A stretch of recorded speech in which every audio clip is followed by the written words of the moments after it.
Hi everybody, Tim here. Welcome back to Pragmatic Spiritualism.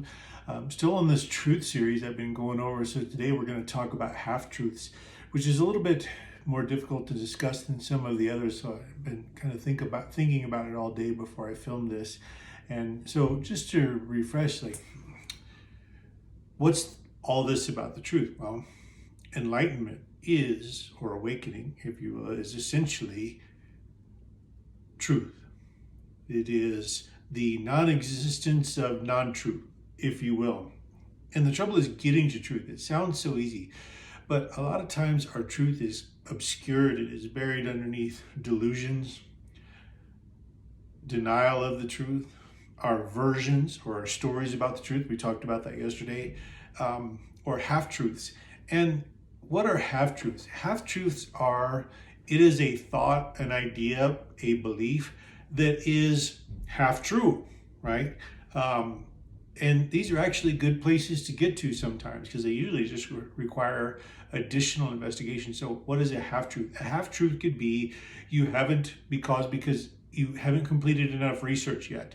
I see this a lot with gross oversimplifications. And what I know a simplification is you just say, well, if they would just blah, blah, blah, fill in the blank. Whatever it is, anytime you hear yourself say it's perfectly simple, they just need to blah, blah, blah, that is always going to be no more than a half-truth. You may have identified the problem, but when you start thinking a solution is really simple, solutions to big, major problems, social issues, personal things that people have been trying, addictions or whatever they've been trying to overcome their entire life, nothing is perfectly simple. So the truth is usually, hey, that person's an alcoholic. They might benefit from treatment. A half-truth would be, that person's got a drinking problem, but they could really just do something about it if they want to. Well, maybe they can and maybe they can't. You don't know the second half of the truth because you're missing a big block of the story. Sometimes this is caused, again, by just people thinking, conflating cause and effect, meaning, inflation. There's inflation, fact, and it's being caused by this person. It's like, no, well, you actually need to look back about 25 years, and look at when this thing started, and there were many, many different compounding factors and things. That's a half-truth. It's like, I see there's a problem, but then thinking there's some simple answer. So this is where I see most of the half-truths from.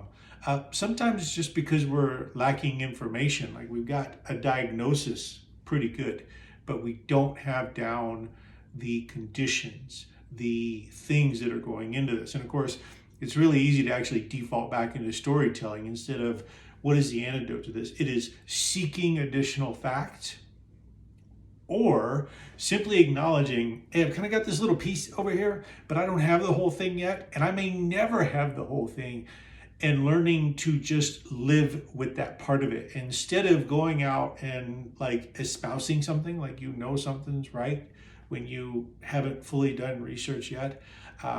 Or if you're going to talk about something, hey, I've discovered the problem, and here's the problem.